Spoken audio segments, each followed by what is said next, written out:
Hello and welcome to another Big Orbit Games unboxing video. I'm Chris and today we are looking at the X-Wing 2.0 TIE Fighter expansion pack. So, for once, I should get into the box first time. So new packaging, looks very nice. I'm sure it'll look very nice on shelves. And also the fact that the cards are separate to the rest of the miniature. Although the miniature is a pain to get off, so I will actually just cut it out because, as far as I can tell, there isn't really an easy open way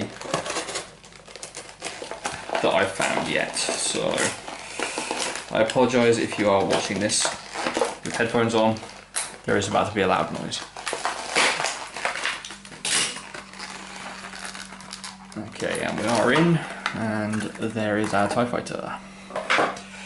So the miniature is much the same as it has always been, apart from the paint job seems slightly better than it used to be. It seems like they've gone with they've actually used washers on it or something before sealing the paint off. So like the little orange dots, they actually show up a lot nicer than they used to. They're not as faded. But apart from that, it's just your standard TIE Fighter. And everybody loves TIE Fighters. Put that back in there.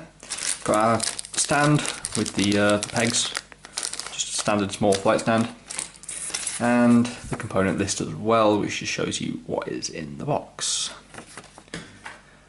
So onto the cardboard portion.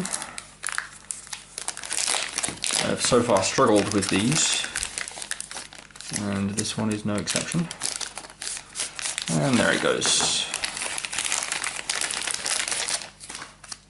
So we have pilot cards, not cards, tokens. That's what I'm looking for. So we've got Wampa, Mauler, Sane and Scourge on this side, along with 2 charge counters. So the charge counters are new in 2.0, and basically when you spend one, you flip it over and it becomes red to show it's been used. And on the back side of these, we've got Academy Pilot, Del Meeko, Black Squadron Ace, and Gideon Hask. So that is what is to come in the pilot card area. So then we've got an evade token, a focus token, another evade, another focus, and also Howl Runner and Obsidian Squad Pilot. So the dial, the new dials have like faction specific artwork on them. So the Imperial artwork is quite cool. Very distinctive compared to the others, with the Rebels being very light grey with the red Rebel symbol, and Scum being all of the scummy colours. It's glorious. So yeah, these go together much the same way, apart from this is the top, and then you'd flip that over and it would go on the back here, and this is where you kind of thumb around down here, and this is the manoeuvre that you will be performing. So on the TIE dial you have hard ones, so no straight or banks, which is pretty standard for a TIE fighter. Then you got the hard 2s, which are white, and then the gentle 2s and straight as blue, which have moved over from being green in previous edition. You've then got your 3s, so you got gentle 3s and hard 3s, and a straight 3, which is blue, and the hard and gentles are white. You've then got a 3K, a 4K, a 4 straight and a 5 straight.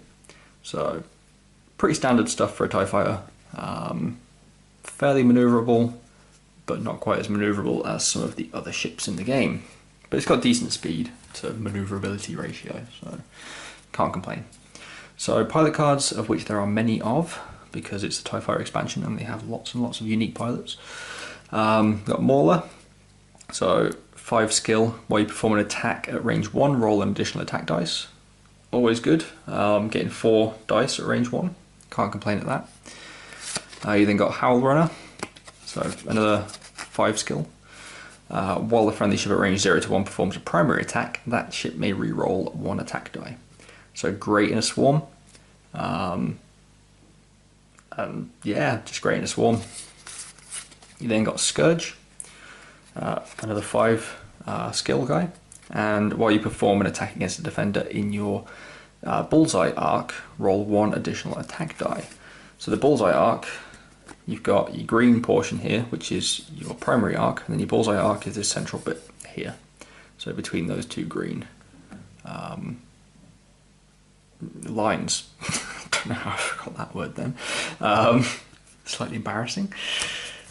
So your bullseye arc is fairly useful to know about, and yeah, roll an additional attack dice if it's in your bullseye arc. So even at, like, you know, range 3, you're rolling 2 dice as long as they're in your bullseye arc. Obviously they're getting the bonus defense, but you know, you're rolling more dice, that's the important part. You then got Gideon Hask, so a 4 skill pilot, and while you perform an attack against a damaged defender, roll an additional defense dice, attack dice. Why would you roll defense dice if you're attacking? Unless you're me and pick up the wrong dice, like I do half the time.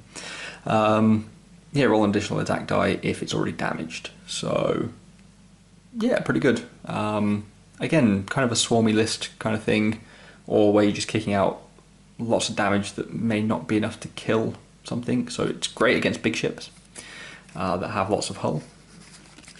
You got Del Miko, the 4 pilot skill guy. So while a friendly ship at range 0 to 2 defends against a damaged attacker, the defender may reroll 1 defense dice. Very useful again in a swarm. These two go together quite nicely. Then you've got Wampa, who is a 1 skill pilot.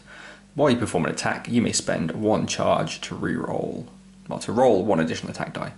And after defending, lose 1 attack die. Oh, lose 1 charge, sorry. I'll read that again. While you perform an attack, you can spend a charge counter to roll an additional attack die. After defending, lose an attack die.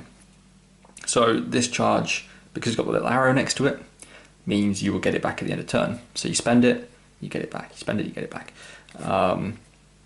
So it's really good if you do manage to either shoot first or not get shot.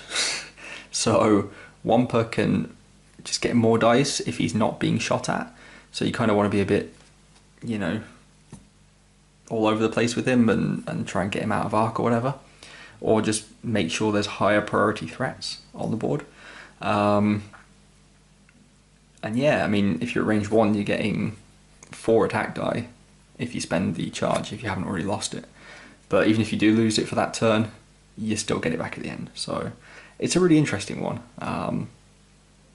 Because it's going to make your opponent think like they have to shoot this, otherwise they're getting an extra attack die, and it's that extra bit of like extra tactics that they need to think about. So Black Squadron Ace is our first generic of Pilot Skill 3. Then we've got Obsidian Squadron Pilot, Pilot Skill 2 generic, and Academy Pilot, Pilot Skill 1 generic.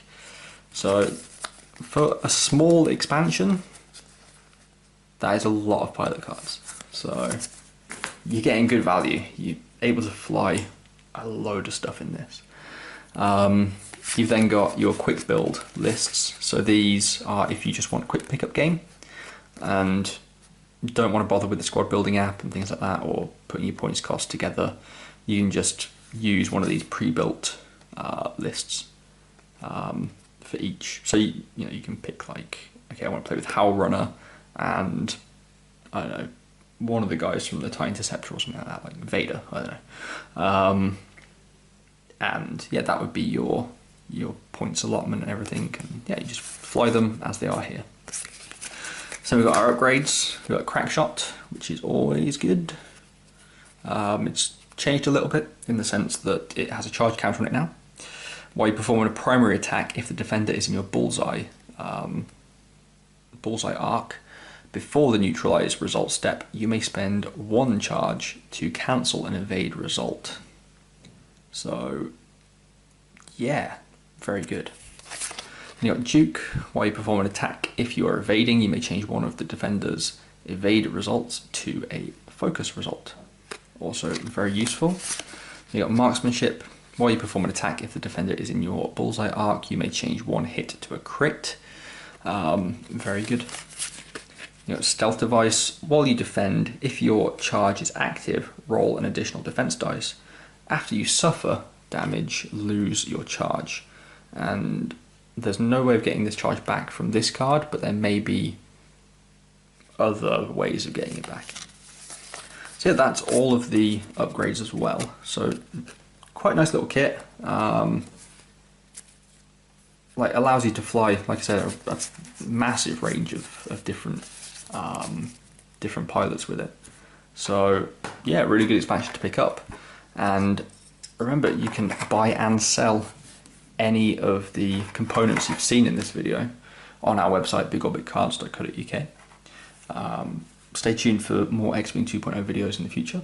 We'll be doing the entire Wave 1 release, as well as all the future releases as well.